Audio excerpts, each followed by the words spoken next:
अगर आपके पास जिम जाने का टाइम नहीं है, आप वॉक कर लें। आपके पास वॉक का टाइम लाजमी होना चाहिए, चाहे आप 20 मिनट निकालें, 30 मिनट। उसकी वजह ये है कि आप पूरा दिन रूटीन से जो कार्बोहाइड्रेट इंटेक कर रहे हैं ना, जैसे आप रोटी खा रहे हैं, चावल खा रहे हैं, चिकन खा रहे हैं, बाहर से बर्गर, पिज्जा, आपकी बॉडी की कार्ब्स की एक नीड की लिमिट है। आपकी जितनी एनर्जी आप सर्व कर रहे हैं वो उतनी बनाएगा, बाकी जो कार्ब्स आपकी बॉडी में गया है वो टोटल, आपको पता है कार्ब्स क्या होता है, वो ग्लूकोज में कन्वर्ट होता है। ग्लूकोज क्या है? मीठा है। मीठे से क्या आपका शुगर लेवल बढ़ता है। अब जब आप उसको यूज ही नहीं करोगे, अपनी उस एनर्जी के पहाड़ को जो अंदर बन गया है, तो वो आपके ब्लड में शामिल होता है। जो आपकी नीड थी बॉडी की, वो उसने ले ली, वो बंद हो गया दरवाजा। अब जो बाहर रह गया है वो जाके आपके ब्लड में शामिल होगा। उससे आपको शुगर के मरीज हो गए, ब्लड प्रेशर के मरीज हो गए, हार्ट का कोलेस्ट्रॉल बढ़ेगा। ये सारी बीमारियां आप क्यों फेस कर रहे हैं? उसकी वजह ये कि आप अपने लिए 30 मिनट नहीं निकाल रहे हैं। Audio Jungle।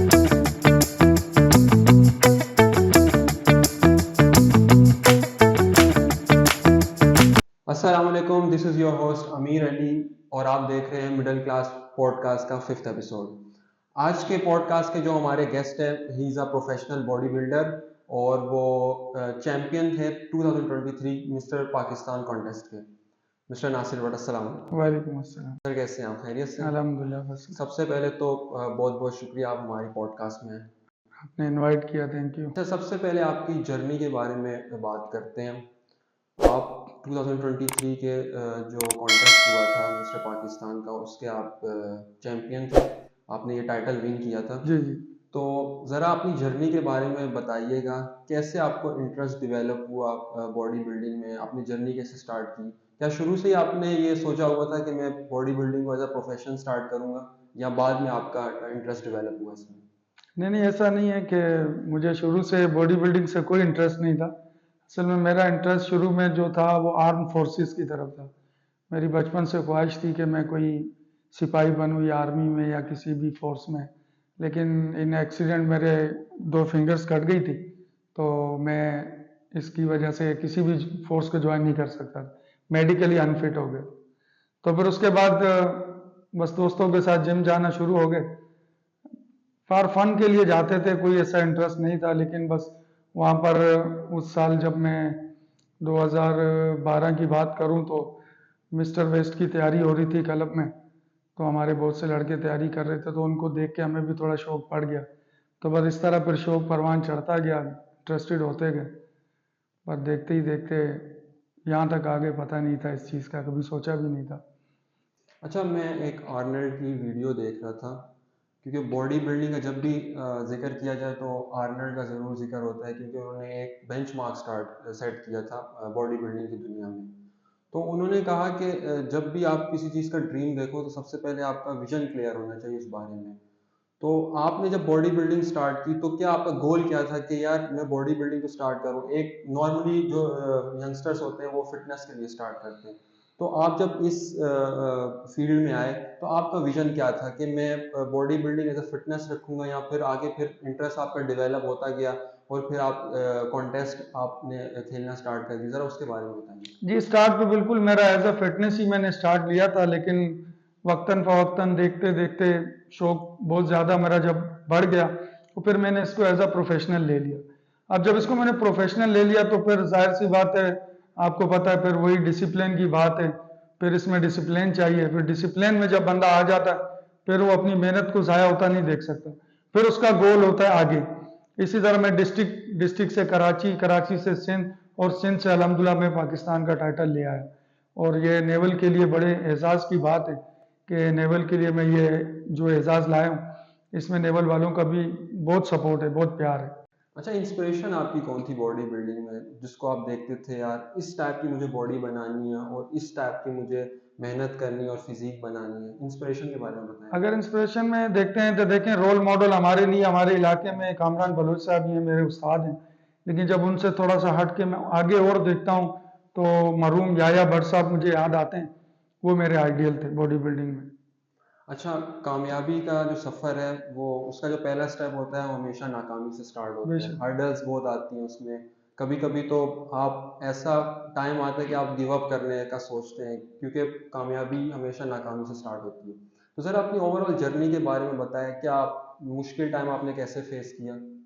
असल में बॉडी बिल्डिंग एक एक्सपेंसिव है, बहुत एक्सपेंसिव खेल है। आपको पता है कि ये नॉर्मल बंदे की रेंज से बहुत बाहर है, खास करके गरीब। और मैं खुद भी मिडिल क्लास से ही था, तो जब मेरा शौक बहुत ज़्यादा बढ़ गया तो मैंने फिर इसके लिए जो भी मैं काम करता था, मजदूरी करता था, बिजली का काम भी मैंने किया है, इलेक्ट्रिकल का आपको मालूम है, मैं नेवल में भी करता रहा हूँ। इसके अलावा शॉप्स पे काम भी किया है। तो जो भी मैं उसमें अपनी जमा पूंजी होती थी, मेरी सैलरीज वगैरह या मेरी दिहाड़ी, मैं उससे अपनी डाइट्स लेता था, अपनी डाइट पूरी करता था। बहुत मुश्किल टफ मराइल से गुजरा हूँ मैं। विदाउट स्पॉन्सर के मैं बहुत खेले कॉन्टेस्ट में, हारता भी रहा हूँ, लेकिन हार हार के मैं और मजबूत होता गया। अल्हम्दुलिल्लाह मैं आज एक मुकाम पे पहुंच गया हूँ। अच्छा, बॉडी जैसे कि आपने बताया बॉडी बिल्डिंग एक एक्सपेंसिव गेम है, डाइट उसमें प्रोटीन वगैरह और सप्लीमेंट्स वगैरह परचेज करने होते हैं, तो वो ओवरऑल आप वो कैसे मैनेज करते थे? मैं आपको बताया कि जैसे कोई ना कोई स्पॉन्सरशिप होती है। मेरे पास सबसे बड़े स्पॉन्सर मेरे बड़ा भाई थे, ठीक है, उनकी बड़ी सपोर्ट थी मुझे। इसके अलावा मेरे दोस्त और मेरे स्टूडेंट्स, उनकी बहुत सपोर्ट थी। तो अल्हम्दुलिल्लाह जो अभी लास्ट ईयर के जो मैं जितने भी कॉन्टेस्ट खेल रहा था, उनमें मेरे स्टूडेंट्स और मेरे भाई का, मेरी फैमिली का बहुत बड़ा हाथ था। मेरी बेसिक सैलरी से या मेरी तनख्वाह से तो मैं ये सब पूरे नहीं कर सकता था। अल्हम्दुलिल्लाह फिर दोस्तों की और भाइयों की सपोर्ट से मैं कामयाब हुआ इसमें। अच्छा, जैसे मैंने इंट्रोडक्शन में बताया कि you are the winner of 2023 mister physique contest, तो ज़रा इस कॉन्टेस्ट के बारे में बताएं, इसकी क्या रिक्वायरमेंट होती है और इसके लिए आपने कैसे प्रिपरेशन की थी? देखें जी, बॉडी बिल्डिंग में अभी बहुत सी कैटेगरीज आ गई हैं। एक होती है ओपन बॉडी बिल्डिंग, एक होती है मेन फिजिक बॉडी बिल्डिंग। मैं जो 2023 का टाइटल मैंने पाकिस्तान का लिया, वो मेन फिजिक्स में लिया। मेन फिजिक्स पाकिस्तान बना हूं मैं 2023 का। तो मेन फिजिक्स अलग कैटेगरी है। मेन फिजिक्स में आपको पता है वाइड शोल्डर, नेरो आपकी जो है ना वेस्ट होनी चाहिए, और ओवरऑल सिमेट्री जो है ना वो सिर्फ ओपन बॉडी बिल्डिंग में ही देखी जाती है, जिसमें आपको लेग्स भी दिखाने होते हैं, अपर और लोअर दोनों बैलेंस दिखाना होता है। लेकिन मेन फिजिक में अगर आप लोअर से वीक हैं तो भी आप अपर आपका अच्छा है, अपर अगर आपका ड्राई लुक है, अच्छी कंडीशन है, तो आप आराम से मेन फिजिक को विन कर सकते हैं। अच्छा, वो मोमेंट क्या था जब आप स्टेज पे थे और अनाउंस हुआ कि आप विनर हैं इस मुकाबले के, क्योंकि आपने एक मेहनत की उस अचीवमेंट को हासिल करने के लिए, तो ज़रा उसके बारे में बताएं क्या मोमेंट था और क्या आपके एक्सप्रेशन थे?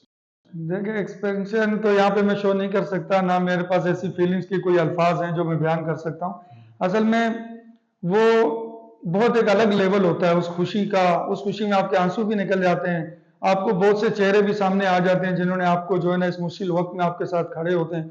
उनमें मेरे उस्ताद शामिल है, उस्ताद मोहतरम, और इसके अलावा मेरे फैमिली मेम्बर जिनकी दिन रात की दुआएं थी। मैंने मेहनत की वो एक तरफ, लेकिन आपको पता है दुआओं के अलग ही असर होता है। तो मेरे साथ दुआएं बहुत थी, बहुत सी दुआएं लेके निकला, बहनों की, घर वालों की, बाहर की, दोस्तों की। आज एक्चुअली 10-12 साल की मेरी बॉडी बिल्डिंग है इस नेवल कॉलोनी में, अपनी सोसाइटी में। तो अल्हम्दुलिल्लाह पीआर आपके सामने है, मेरी अच्छी पीआर है। तो बहुत से स्टूडेंट्स हैं जो मुझे बाई फेस नहीं अगर स्पॉन्सर करते हैं, तो कम से कम बैक पे मेरे लिए दुआ जरूर करते हैं कि उस्ताद अल्लाह आपको कामयाब करे। तो उनकी दुआओं का ही यह नतीजा है। बाकी वहाँ की फीलिंग्स मैं आपको यहाँ नहीं बता सकता। बहुत बहुत खुशी हुई थी मुझे। नेक्स्ट टारगेट और या नेक्स्ट आपका गोल क्या है? मिस्टर पाकिस्तान जो था 2023 का जो कंपटीशन हुआ था वो तो आपने जीत लिया, अब नेक्स्ट टारगेट या आपका नेक्स्ट गोल क्या है? जी, नेक्स्ट टारगेट तो इंशाल्लाह ताला देखें जी। अभी जो खेला हमने मिस्टर पाकिस्तान का मुकाबला, तो वहाँ पर भी उस्ताद वालों ने मुझे मशवरा दिया था कि पहले तो आप खेल रहे थे अपने लिए, लेकिन अब खेलना पड़ेगा मुल्क के लिए। तो इंशाल्लाह मुल्क के लिए इंटरनेशनली सोच रखी हुई है। बहुत जल्द इंटरनेशनल कॉन्टेस्ट में आप मुझे देखेंगे। अच्छा, प्रोफेशनल बॉडी बिल्डर्स की मेंटालिटी क्या होती है? एक सक्सेसफुल जो बॉडी बिल्डर होता है उसकी मेंटालिटी क्या होती है और प्रिपरेशन कैसे करते हैं? जिस तरह आपने शुरू में बताया कि डिसिप्लिन एक कामयाबी की एक की है, तो इसके अलावा एक मेंटालिटी क्या होती है और किस चीज़ों में उसको फेस करना होता है? देखें जी, फेस से अगर आप देखें तो आपको सबसे पहले जो मुश्किल होती है यहाँ पर, वो आपकी डाइट की होती है कि आपको अपनी डाइट पूरे टाइम पे, प्रॉपर टाइम पे लेनी है।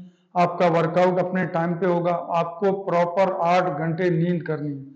जब तक आपकी नींद नहीं होगी, आप अगर किसी भी डिप्रेशन में होंगे या किसी भी जगह पर फंसे होंगे, आपका माइंड डिवाइड हो गया, तो फिर आपके लिए मुश्किलात होंगी। तो मेरे ख्याल है सबसे मुश्किल ही जो है ना, डाइट फॉलो करना है।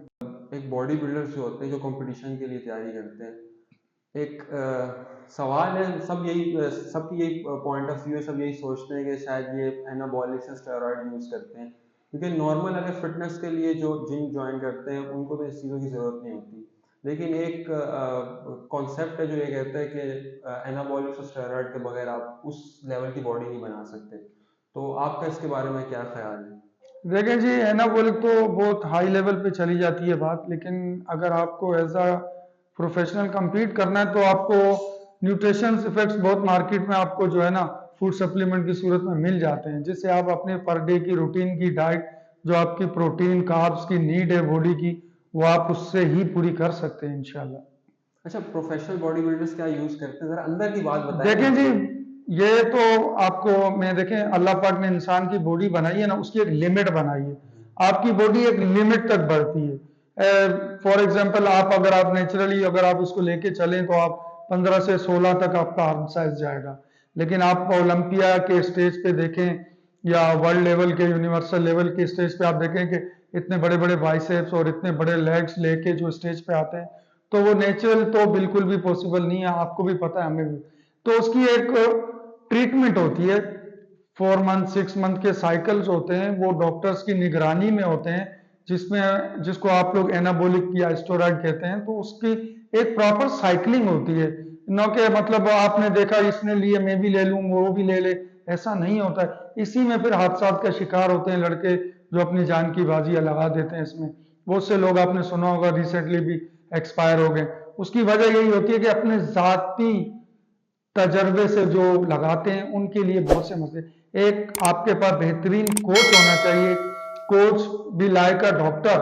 कोच आपका 50 to 60% डॉक्टर होता है, वो आपकी बॉडी को बिल्कुल मेंटेलिटी आपकी आपकी बॉडी की वो फुल समझता है, वो उस हिसाब से फिर आपके टेस्ट होते हैं, टेस्ट के बाद जाके फिर ये चीजें लगती हैं, ऐसे डायरेक्ट से आप नहीं ले सकते। अच्छा, आप इस बात पे एग्री करते हैं कि प्रोटीन्स एनाबॉलिक्स और स्टेरॉइड से हार्मफुल होते हैं, इस बात पे तो आप एग्री करते देखें जी, ओवर डोजेज, एक बंदे की लिमिट है, 70 kg वेट का लड़का है या 80 kg वेट का लड़का है, तो उसकी एक लिमिट है। वो एक बेहतरीन कोच, सर्टिफाइड कोच या तो फिर कोई सर्टिफाइड न्यूट्रिशनिस्ट ही समझ सकता है कि उसकी लिमिट क्या है। तो जब भी कोई अपने आप से लेगा या अपना कोई ये गली मोहल्ले में आजकल उस्ताद बने हुए हैं, उनसे लेगा, तो वो उसको ये मामला का सामना करना पड़ेगा। हैं? अच्छा, एक अच्छा डाइट प्लान क्या होता है? जिस तरह आप जब प्रिपरेशन कर रहे थे, तो आपकी क्या डाइट प्लान थी और आप क्या रिकमेंड करेंगे जो नॉर्मल जो जिम जाते हैं फिटनेस के लिए? देखें जी, नॉर्मल जो बंदे की डाइट प्लान है ना, उसकी सबसे बेहतरीन डाइट जो यही है कि उसकी डाइट क्लीन होनी चाहिए। नीड एंड क्लीन, नीड से क्लीन से मुराद मेरी है कि अगर वो कार्ब्स भी ले रहा है तो गुड कार्ब्स की तरफ जाए, बैड कार्ब्स की तरफ नहीं जाए। प्रोटीन सोर्स उसको आइडिया होना चाहिए, मेरा वेट कितना, अगर 70 kg है तो उसको 70 kg पे कितने ग्राम प्रोटीन उसकी नीड है। देखें जी, एक नॉर्मल बंदा जो जिम नहीं जाता है, तो उसको तो डॉक्टर मेरे ख्याल से 1 ग्राम पर वे उसके वेट के हिसाब से, मतलब 1 kg पे 1 ग्राम प्रोटीन वो रिकमेंड करते हैं डॉक्टर। लेकिन अगर आप बॉडी बिल्डर हैं, जिम जाते हैं, फिटनेस ट्रेनिंग करते हैं, तो आपको 1.5 से 2 ग्राम आपकी बॉडी की नीड है पर डे की, प्रोटीन की, आपके वेट के हिसाब से। यानी अगर आप 70 kg के हैं तो आप 150 to 180 ग्राम तक प्रोटीन इंटेक कर सकते हैं पर डे का। तो इसी तरह अगर आप जिम भी नहीं जाते हैं और आप जो है ना किसी भी किस्म की एक्टिविटीज में नहीं है, तो फिर आपको प्रोटीन लेवल अपना लो ही रखना पड़ेगा।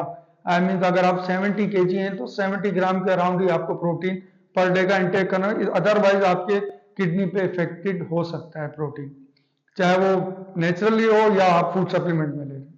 अच्छा, फूड की क्वालिटी भी अगर कराची की बात की जाए तो इतनी अच्छी नहीं है। यहाँ पे अगर अंडों को देखा जाए, चिकन वगैरह, ये चीज़ें नेचुरली तो आर्टिफिशियली बनाई जा रही हैं। तो एक अच्छी डाइट और अच्छे जो फूड्स हैं, सप्लीमेंट्स, ये कैसे हम यूज़ कर सकते बात आपकी ठीक है आमिर भाई। देखें, यहाँ पर अगर आप नेचुरल डाइट की बात करते हैं ना, अगर आपका कोई फिटनेस से रिलेटेड ही अगर ये सवाल है, तो फिटनेस में यही कहूंगा कि आप फ्रूट्स हैं, हैं? सब्जियां हैं, जो इंशाल्लाह आपको, आई होप कि आपको मिल जाती होंगी, फ्रेश नेवल से भी मिल जाएंगी, कराची के मुख्तलिफ इलाकों में फ्रेश सब्जी मंडी से भी आती है और नियर बाई इलाकों से भी आ जाती है।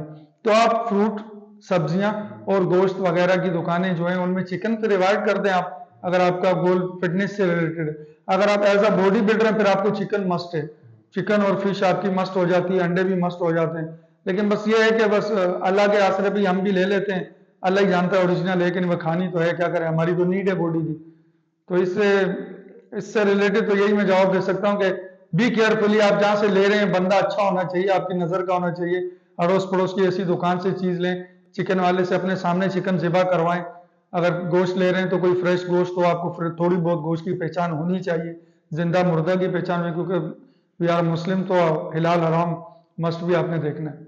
अच्छा, विंटर सीजन जैसे आपको पता है स्टार्ट हो चुका है और नवंबर का एंड है, तो ये जो 4 मंथ्स होते हैं, नवंबर दिसंबर जनवरी फरवरी, ये एक तरह से कहा जाता है कि जिम में एक सीजन आ जाता है, क्योंकि जितने भी यंगस्टर्स होते हैं वो चाहे पूरा साल जिम ना जाए, लेकिन ये 4 महीने वो बोलते हैं कि हम जिम में टाइम अच्छे से स्पेंड करें और अपनी बॉडी पे ध्यान दें।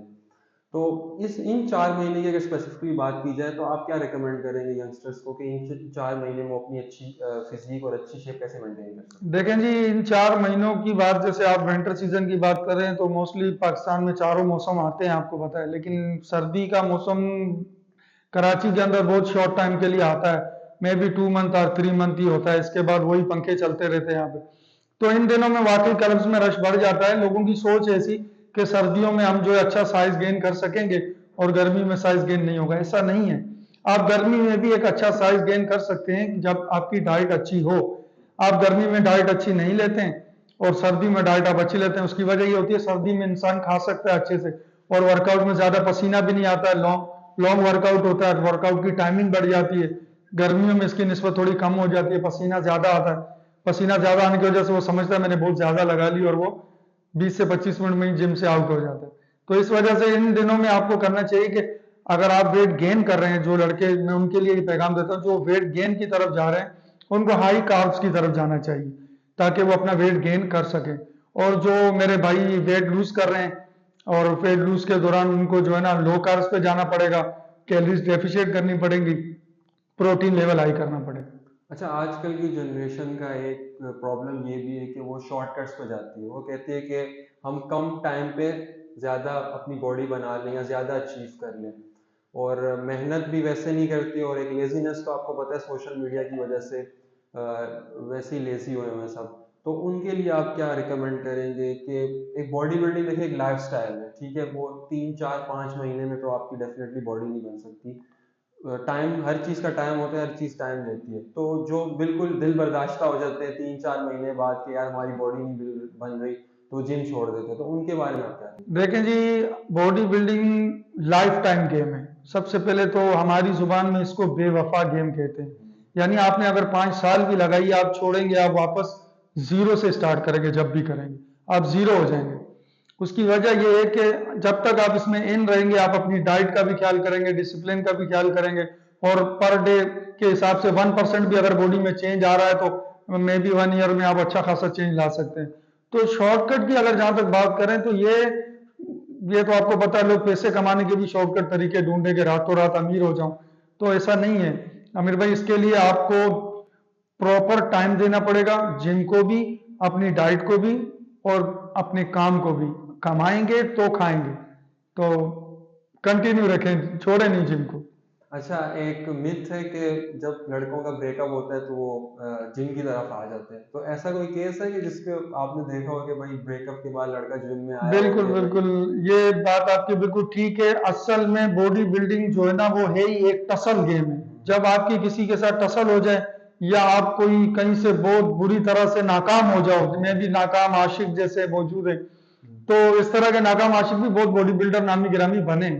मैं नाम नहीं लेता हूँ यहाँ पे, आप लोग भी शायद जानते होंगे, बहुत मोस्ट फेमस बॉडी बिल्डर्स हैं जो नाकामी के बाद एक बेहतरीन बॉडी बिल्डर निकल के सामने आए। तो ये उसकी महबूबा को शुक्रिया अदा करना चाहिए कि उसने बेवफाई की। वो आज एक बेहतरीन पाकिस्तान का सरमाया है हमारे लिए। अच्छा, आपने कराची में देखा होगा मोस्टली कि वॉल चॉकिंग होती है, कमजोर जिस्म को मोटा हम्म। बनाए, 10 दिन में, 1 महीने का कोर्स, शॉर्ट कोर्स करते हैं। तो जरा इसके बारे में बताएं, इसकी क्या हकीकत है? क्या ऐसा है कि 1 महीने में बॉडी बन जाती है? देखें जी, ये सारे केमिकल्स होते हैं, बहुत से केमिकल टेबलेट्स वगैरह को कूट काट के जो है ना ये पूड़ियाँ बना के देते हैं। इससे आपके मैदे का बेड़ा गर्क हो जाता है। आप वक्ती तौर आपका फेस भी सूज जाएगा, आप देखें स्वेलिंग हो जाएगी, लड़का एकदम से जो है ना आलू की टाइप बिल्कुल फूल जाएगा, और उसके बाद बस फिर वो आप सारी जिंदगी के लिए उसके लिए रोना धोना, उसका मैदा ही ठीक नहीं होगा। तो प्लीज़ इन चीज़ों को अवॉइड करें, इनसे दूर रहें। ऐसी किसी भी वॉल चोकिंग पे या किसी भी पर्ची को देख के उसके बाद न चले जाएं। अगर आपने वाकई अपनी सेहत के लिए कुछ करना है तो आप प्लीज जिम आ जाएं। मेरा जिम नेवल में है। मैंने अभी अल्हम्दुलिल्लाह ये 5वां महीना मैंने जिम खोला हुआ है एनबी फिटनेस के नाम से। अच्छा, वैसे इनकी मार्केटिंग बहुत तगड़ी है, क्योंकि कराची में और किसी चीज़ की इतनी मार्केटिंग नहीं होती जितनी इनकी होती है। हर मतलब आपको दीवार पे लिखा हुआ नजर आ रहा होगा, कमजोर जिस्म को मोटा देखें जी, बनाए। कमजोर जिस्म को मोटा बनाए या मर्दाना कमजोरी को लेके या राजू बंगाली को लेके वॉल चोकिंग्स बहुत हैं। जो पढ़े लिखे हैं, वेल एजुकेटेड हैं, वो इन चीजों पे ध्यान नहीं देते। ये सवाल आपका बहुत अच्छा है, लेकिन ये मैं उन भाइयों को भी बता रहा हूँ कि इन चीजों से जितना आप इज्तनाब करें, जितना आप इससे बचें, वो आपके लिए बेहतर है। अच्छा, बेसिक सा क्वेश्चन है, अगर मैं आपसे पूछूं कि जिम जाना जरूरी क्यों है? अगर एक हम्म। बंदा है जिसकी रूटीन बहुत टफ है और वो जिम को प्रॉपर टाइम नहीं दे पा रहा, क्या वो फिट नहीं रह सकता? देखें, ये आपको ऐसा लग रहा है कि बहुत छोटा सवाल है। ये बहुत बड़ा सवाल आपने अभी किया मुझसे। बहुत जरूरी सवाल था ये हमारे इस इंटरव्यू का। सबसे नंबर एक देखें कि आपको जिम जाना फर्ज नहीं है। हम्म। अगर आपके पास जिम जाने का टाइम नहीं है, आप वॉक कर लें। आपके पास वॉक का टाइम लाजमी होना चाहिए, चाहे आप 20 मिनट निकालें, 30 मिनट। उसकी वजह यह है कि आप पूरे दिन रूटीन से जो कार्बोहाइड्रेट इंटेक कर रहे हैं ना, जैसे आप रोटी खा रहे हैं, चावल खा रहे हैं, चिकन खा रहे हैं, बाहर से बर्गर पिज्जा, आपकी बॉडी की कार्ब्स की एक नीड की लिमिट है। आपकी जितनी एनर्जी आप सर्व कर रहे हैं वो उतनी बनाएगा। बाकी जो कार्ब्स आपकी बॉडी में गया है वो टोटल, आपको पता है कार्ब्स क्या होता है, वो ग्लूकोज में कन्वर्ट होता है। ग्लूकोज क्या है? मीठा है। मीठे से क्या आपका शुगर लेवल बढ़ता है। अब जब आप उसको यूज ही नहीं करोगे, अपनी उस एनर्जी के पहाड़ को जो अंदर बन गया है, तो वो आपके ब्लड में शामिल होता है। जो आपकी नीड थी बॉडी की वो उसने ले ली, वो बंद हो गया दरवाजा। अब जो बाहर रह गया है वो जाके आपके ब्लड में शामिल होगा। उससे आपको शुगर के मरीज हो गए, ब्लड प्रेशर के मरीज हो गए, हार्ट का कोलेस्ट्रॉल बढ़ेगा। ये सारी बीमारियां आप क्यों फेस कर रहे हैं? उसकी वजह ये कि आप अपने लिए 30 मिनट नहीं निकाल रहे हैं। अगर आपके पास अपनी लाइफ के लिए 30 मिनट नहीं है ना, अपनी जिंदगी के लिए, तो आपकी लाइफ बेकार है मेरी नजर में। और मेरे ख्याल से तो आपकी बॉडी का आप पे हक है, क्योंकि आप 24 आवर्स काम कर बिल्कुल। रहे हैं। तो अगर एक घंटा अगर आप अपनी बॉडी को नहीं दे पा रहे, तो ये तो मेरे ख्याल से आप बहुत अपने बहुत बॉडी के लिए जरूरी। नाइंसाफी कर आप रहे जिम हैं। नहीं जा सकते, आप वॉक करें, साइकिल चला लें, फुटबॉल खेल लें, क्रिकेट खेल लें। कोई भी ऐसी एक्टिविटी होनी चाहिए जिससे आप अपनी डेवलप की हुई एनर्जी को सर्व करें।